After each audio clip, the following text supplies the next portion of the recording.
Assalamualaikum warahmatullahi wabarakatuh. Kami dari kelompok F ingin mempresentasikan mengenai makna dan etos kerja. Yang pertama, dari kelompok F itu ada Umi Muazizah, yang kedua ada Indari Widyastuti, yang ketiga ada Yolanda Oktaviana, dan yang keempat ada saya sendiri, Riana. Makna kerja adalah sekumpulan nilai-nilai, keyakinan, sikap, dan harapan yang orang-orang miliki dalam hubungannya dengan kerja. Menurut Giagotti 2006, makna kerja bukan diperoleh dari pekerjaan itu sendiri. Yang dipentingkan adalah bagaimana individu dapat menunjukkan keberaniannya dalam berekspresi, keunikannya dan keistimewaannya di dalam bekerja, sehingga ia bisa mendapatkan makna dan komitmen pribadi terhadap pekerjaannya dan menjadi lebih bertanggung jawab terhadap kehidupannya. Dalam Koswara 1992. Kerja sendiri adalah cara untuk menghasilkan uang dan meningkatkan kesejahteraan. Jadi, seseorang bekerja bukan hanya sekedar mendapatkan uang, tapi juga bagian dari kehidupan sosial, penerimaan, penghargaan, dan sebagainya yang dapat meningkatkan produktivitas mereka. Pengertian makna kerja secara sederhana. Jadi, bekerja juga dapat diartikan sebagai usaha yang dilakukan manusia untuk mendapatkan penghasilan demi memenuhi tujuan tertentu. Tujuan tersebut dapat berupa pemenuhan kebutuhan, makan, tempat tinggal, atau kebutuhan hidup lainnya. Dr. Franz Fox dalam Anggara 1998 mengatakan bahwa kerja merupakan sesuatu yang dikeluarkan oleh seseorang sebagai profesi, sengaja dilakukan untuk mendapatkan penghasilan, serta pengeluaran energi untuk kegiatan yang dibutuhkan oleh seseorang untuk mencapai tujuan tertentu. Para ahli telah mengemukakan beberapa pendapat makna kerja, di antaranya Sik dalam Herodiyati 2013 mendefinisikan makna kerja merupakan penghayatan individu dalam memenuhi kebutuhan ekonomi dengan melakukan bekerja dalam sebuah lingkungan kerja. Pavlovsky dalam Herodiyati 2013 mengartikan makna kerja sebagai suatu kontribusi yang signifikan untuk menemukan tujuan hidup seseorang. Kondisi ini mendukung untuk melaksanakan pekerjaan dengan semangat kerja dan pandangan yang menjadi dasar spiritual seseorang dalam bekerja. Hal ini merupakan kesesuaian tugas dengan motivasi diri dalam bekerja yang bertujuan untuk mendapatkan penghargaan atas hasil kerja. Aspek-aspek makna kerja. Untuk dapat memahami makna kerja seseorang pekerja, ada beberapa teori yang bisa digunakan. Di antaranya, yang pertama itu dimensi makna kerja, yang kedua aspek makna kerja, yang ketiga ada sumber makna kerja. Berikut akan dijelaskan ketiga teori tersebut. Yang pertama ada dimensi makna kerja. Dimensi makna kerja terdiri dari beberapa dimensi. Harpas 2002 menggambarkan makna kerja dalam beberapa dimensi, yaitu yang pertama ada sentralisasi kerja. Dimensi yang paling mendasar, dominan, dan paling penting dalam kehidupan manusia. Kegiatan bekerja memiliki porsi yang lebih banyak dalam kehidupan seseorang dibandingkan yang lainnya. Individu dengan sentralisasi kerja yang tinggi juga memiliki komitmen kerja yang tinggi pula. Hal ini dilakukan demi mencapai tujuan dan kepuasan dari pekerjaan mereka. Yang kedua ada hak dan kewajiban. Norma hak adalah individu memiliki hak berdasarkan tanggung jawab pribadi dan sosial terhadap komitmen kerja sesuai dengan jenis pekerjaan. Sebaliknya, norma kewajiban merupakan tugas individu untuk ikut ambil bagian dalam memberikan kontribusi pada organisasi dan masyarakat. Jika masyarakat umumnya memegang norma dan sikap terhadap pekerja yang positif, maka pekerjaan akan cenderung menjadi pusat dan sangat dihargai. Yang ketiga itu ada orientasi instrumental. Konsep ini mengasumsikan bahwa orang bekerja terutama termotivasi untuk memperoleh kepentingan dari segi ekonomi dari konteks pekerjaan mereka. Ini adalah peran paling penting dari pekerjaan di mana orang mengidentifikasi bahwa memberikan penghasilan untuk menopang kebutuhan kehidupan dan pemenuhan kebutuhan. Yang keempat ada orientasi intrinsik. Konsep ini menekankan kebutuhan individu termasuk evaluasi kompetensi individu dan ketertarikan terhadap pekerjaan yang memiliki tingkat kesulitan tinggi, dimotivasi oleh perasaan ingin mengaktualisasikan diri. Yang kelima ada relasi interpersonal. Manusia adalah makhluk sosial dan adanya interaksi antar manusia bisa menjadi penting untuk meningkatkan kesehatan mental mereka dengan meningkatkan makna hidup dalam diri mereka. Yang kedua itu ada aspek makna kerja. Menurut Resniewski 1999 dalam penelitiannya menyebutkan bahwa persepsi para pegawai terhadap pekerjaan memiliki dampak yang dalam pada aspek atau orientasi penting pekerjaan mereka. Aspek penting tersebut yaitu yang pertama itu ada pekerja sebagai sebuah pekerjaan atau job. Pekerja dianggap sebagai pendapatan pokok dan sebagai sebuah sarana untuk mencapai tujuan, dan ketika kita memiliki pendapatan akan berhenti. Dalam aspek ini, orientasi yang diutamakan adalah keuntungan ekonomi. Yang kedua ada pekerja sebagai sebuah karir. Pekerja dipandang sebagai motivasi untuk berprestasi. Orientasi dalam aspek ini adalah jabatan atau karir. Individu yang melihat pekerjaan sebagai sebuah karir akan senantiasa mendedikasikan waktu, kemampuan, dan usahanya untuk bekerja sepanjang waktu demi mencapai karir dan berfokus pada prestasi dan kekuasaan yang lebih tinggi dan diasosiasikan dengan kenaikan gaji. Yang ketiga ada pekerja sebagai sebuah panggilan atau call. Pekerja adalah sumber kebermaknaan diri. Individu yang memandang pekerja sebagai sebuah panggilan akan mengenali dan percaya bahwa pekerjaan yang mereka lakukan mampu memberikan kontribusi kepada lingkungan sosial atau pekerjaan sebagai sarana untuk melayani diri sendiri dan orang lain. Dalam aspek ini, orientasi kerjaan adalah pekerjaan itu sendiri. Yang ketiga ada sumber makna kerja. Menurut Rosso dan kawan-kawan 2010, sumber makna kerja mempunyai variasi dan faktor yang dapat mempengaruhi persepsi makna dan pemaknaan, mulai dari sikap individu terhadap nilai organisasi hingga hubungan spiritual. Yang pertama itu ada faktor diri sendiri dan yang kedua ada faktor orang lain. Faktor diri sendiri. Yang pertama itu nilai values. Untuk menjadikan pekerjaan itu bermakna, maka dibutuhkan nilai dalam pekerjaan tersebut. Pengalaman kerja yang berkesinambungan dengan makna kerja akan membentuk nilai kerja. Individu juga cenderung memilih pekerjaan yang sesuai dengan nilai-nilai personalnya. Yang kedua itu ada motivation. Seseorang dalam bekerja mempengaruhi pemaknaan kerja. Karena ketika seseorang merasa bekerja adalah sesuatu yang bermakna, maka motivasi di dalam dirinya akan tumbuh. Gitu. Yang ketiga juga ada kepercayaan, belief.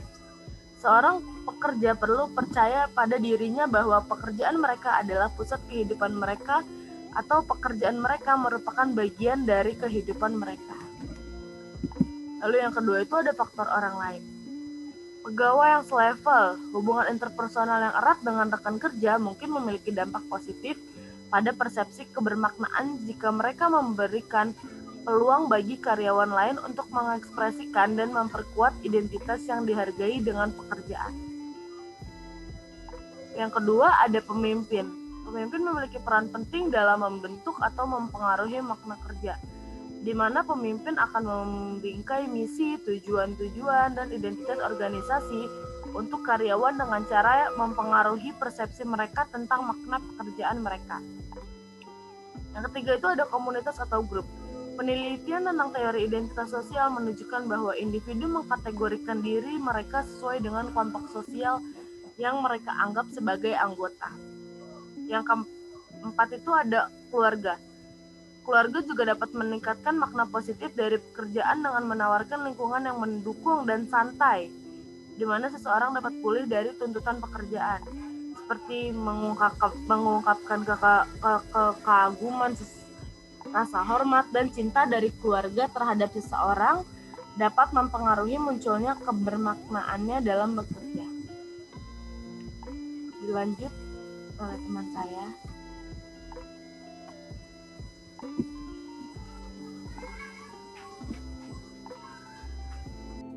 Baik, selanjutnya saya dan rekan saya ingin menjelaskan materi mengenai etos kerja.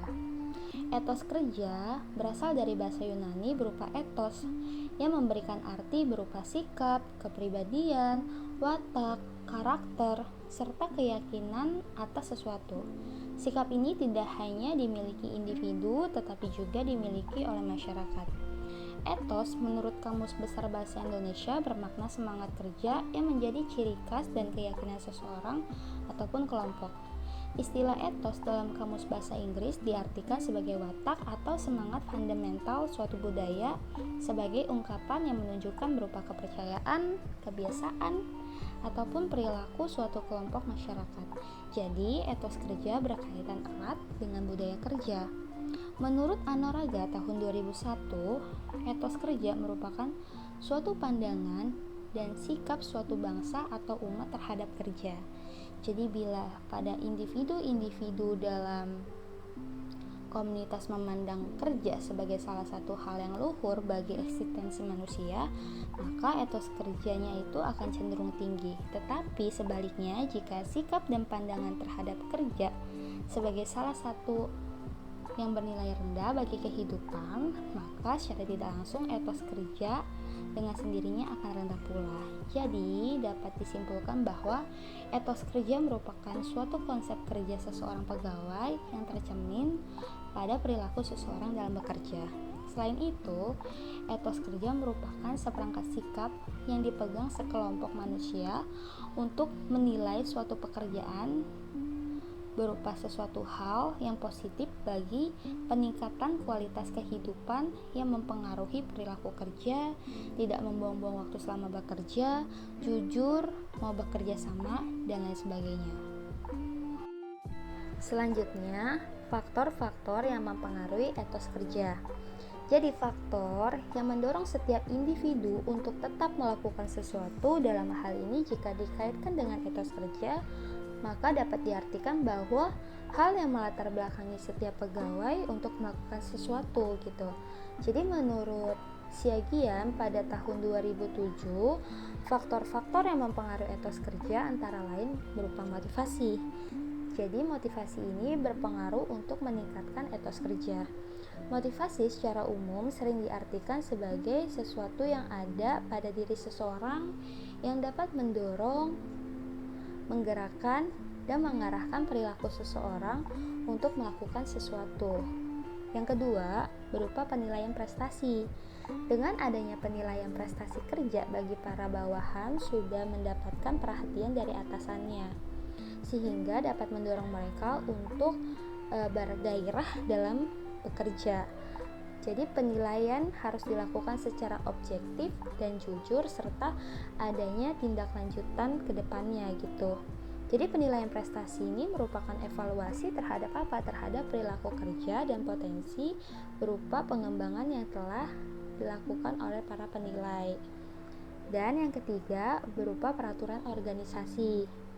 Peraturan organisasi ini adalah dasar pelaksanaan kerja yang menyangkut tentang hubungan berupa pokok-pokok, hubungan kerja, serta bagaimana melakukan pekerjaan itu.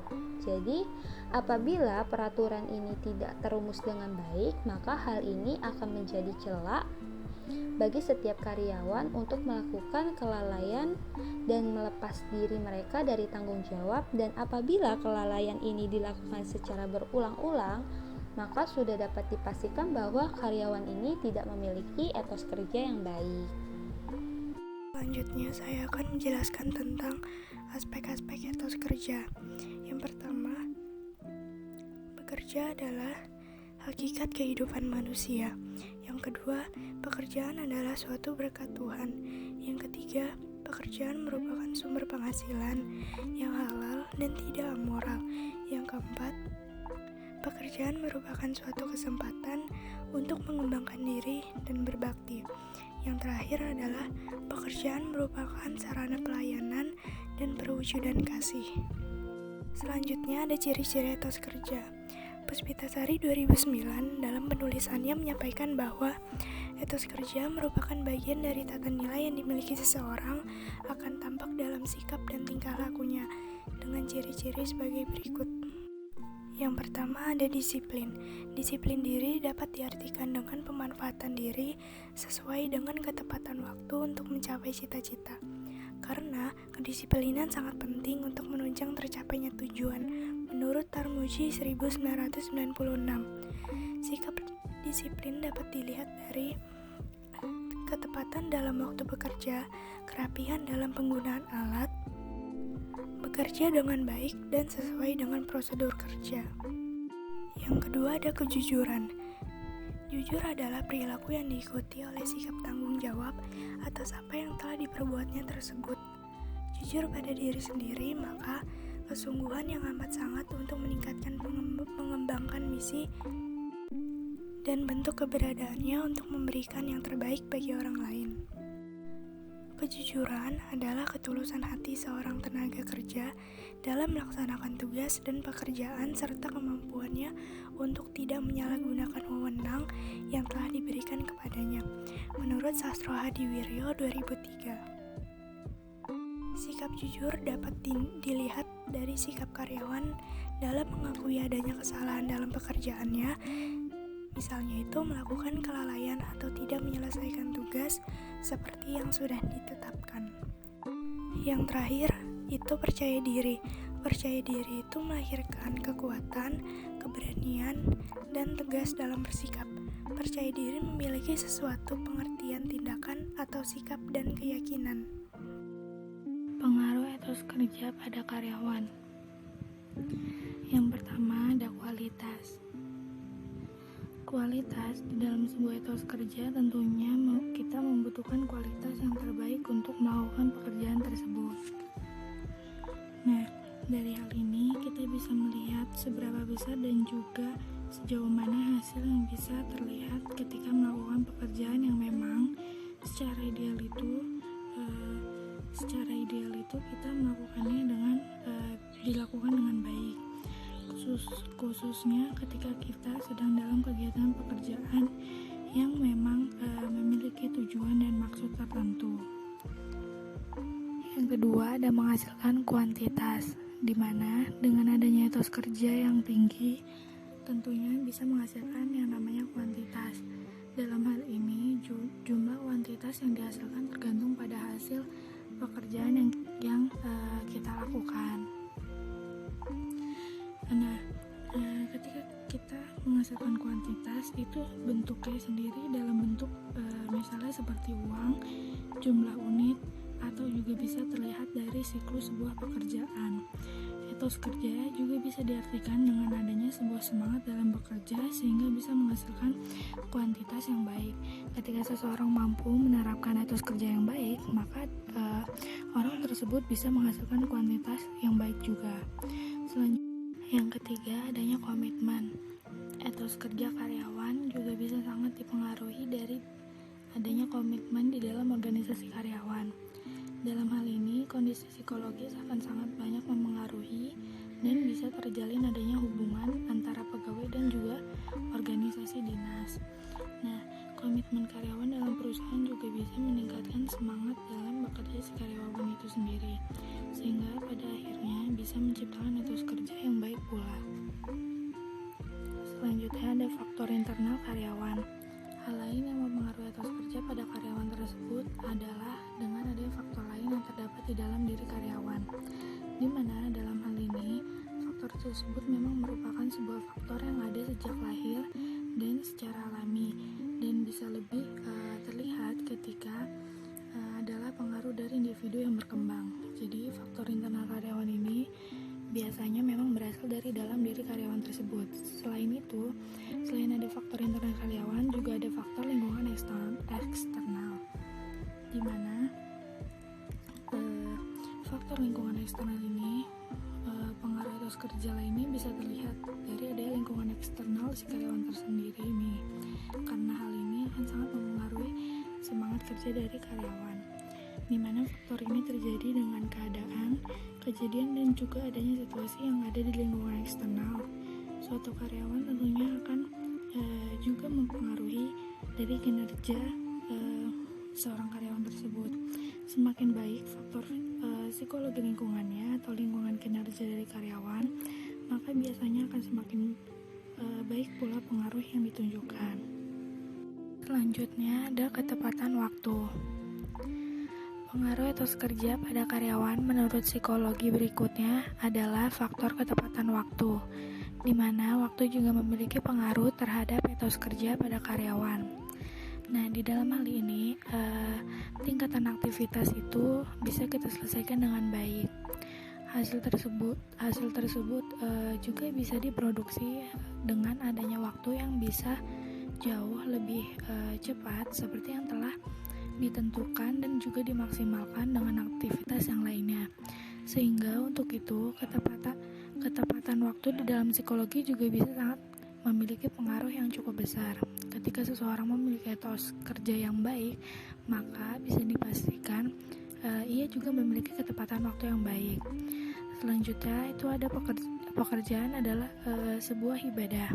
Seseorang yang menganggap pekerjaan adalah sebuah ibadah tentunya akan memiliki etos kerja yang baik pula, sehingga akan sangat mempengaruhi dari semangatnya untuk melakukan berbagai pekerjaan.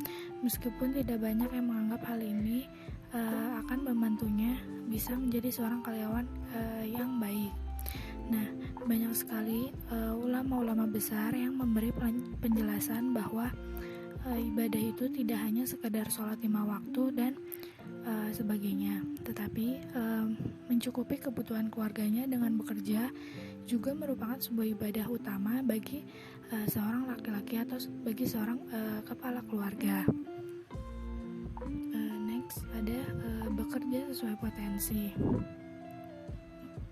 Nah, setiap pekerjaan yang didasari dan dilakukan berdasarkan potensi yang dimiliki tentunya akan membuat siapapun bekerja dengan etos kerja yang baik dan membuat mereka juga bekerja dengan sepenuh hati. Nah, sehingga selain itu hal tersebut juga bisa membuat mereka bekerja dengan sungguh-sungguh, sehingga pekerjaan yang dilakukannya itu akan semakin diselesaikan dengan baik.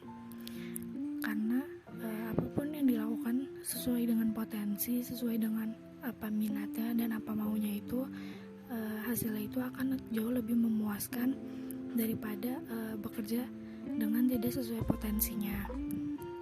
Nah, yang ke-9 itu adanya dimensi kerja. Yang dimaksud di sini adalah dengan adanya dimensi kerja di dalam sebuah perusahaan, tentunya pegawai bisa merasa senang untuk bekerja di tempat tersebut.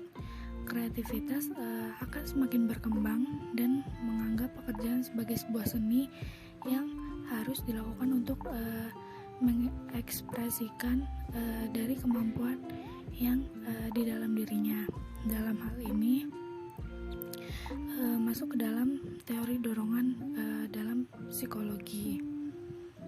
Nah, yang ke-10 ada pekerjaan yang dilakukan dengan ikhlas. Sebuah pekerjaan dilakukan dengan ikhlas dan tulus ternyata bisa mendatangkan etos kerja yang sangat baik, khususnya untuk para karyawan yang bekerja di kantoran. Tentunya mereka perlu yang namanya keikhlasan dalam bekerja, sehingga nantinya bisa tercapai sebuah etos kerja yang sangat baik pula. Karena yang namanya pekerjaan jika didasari dengan sebuah tanggung jawab, tentunya akan jauh lebih mudah untuk dilakukan daripada melakukan pekerjaan yang dilakukan dengan rasa yang terpaksa. Selanjutnya ada rasa dihormati. Nah, rasa dihormati ini di dalam tempat apapun tentunya rasa saling menghormati dan juga menghargai itu akan sangat penting.